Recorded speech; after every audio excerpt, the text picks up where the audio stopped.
Ironi Alkitab, dilarang membunuh tapi diperintahkan membantai bangsa lain. Kalau tadi Guru Gembul mencoba untuk mempertanyakan misalnya soal masalah maaf ya, bunuh-membunuh itu jangan-jangan adalah sebuah naluri alami manusia begitu, dan itu adalah sesuatu yang dibiarkan as it is.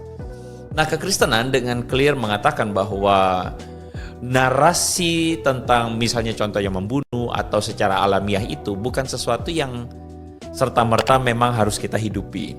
Kekristenan melihatnya sebagai sebuah kejatuhan di dalam dosa, di mana manusia itu pada akhirnya memilih untuk melakukan sesuatu yang kita sebut hari ini sebagai sebuah kejahatan atau kita sebut sebagai sebuah pembunuhan, kalaupun kita belum mau masuk ke kejahatan ya, karena tindakan yang sifatnya egoistik. Kekristenan melihat bahwa egoistik itu menjadi sebuah permasalahan, justru menjadi sebuah kesamaan dengan dosa, yang itulah yang kemudian dioposisi oleh kekristenan. Sehingga kita tahu bahwa kekristenan berupaya untuk kemudian memberikan penjelasan bahwa karena manusia jatuh dalam dosa, manusia egois, manusia hidup untuk dirinya sendiri, manusia mementingkan kepentingannya sendiri. Dan itulah titik mula chaos terjadi. Nah, mungkin itu yang saya bisa lengkapkan, dan mungkin ada teman-teman yang mungkin mau kasih masukan juga. Menjawab tuduhan ayat-ayat perang yang sadis di Alkitab. Ulangan 2 ayat 34-35.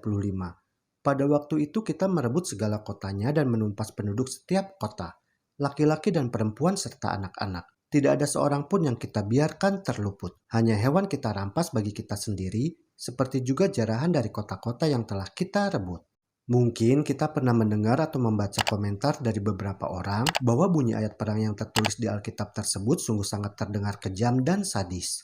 Namun sebelum kita menuduh demikian, mari kita lihat dan cari tahu terlebih dahulu secara kronologis mengapa peristiwa sadis tersebut bisa terjadi. Supaya kita dapat memahami dan tidak mudah menuduh bahwa ayat perang yang tertulis di Alkitab itu sungguh tidak berperi kemanusiaan. Dalam perjalanan Eksodus bangsa Israel selama 40 tahun melalui padang gurun yang besar ini, mereka mengalami perlindungan dan pemeliharaan Allah yang begitu besar kepada mereka. Hanya ketika generasi pemberontak atau generasi pertama orang-orang Israel yang Eksodus tidak taat kepada Tuhan mulai berakhir, maka barulah generasi orang-orang Israel berikutnya mulai memiliki tanah. Satu demi satu musuh yang mendiami negeri Kanaan dikalahkan dan dirampas tanahnya. Tanah yang telah diberikan oleh Tuhan kepada mereka. Kita harus pahami bahwa narasi Alkitab tentang penaklukan tanah itu pada dasarnya adalah berfokus pada kemenangan, bukan secara langsung berurusan dengan masalah etika yang sensitif dan kompleks yang terkait dengan proses bagaimana cara penaklukannya.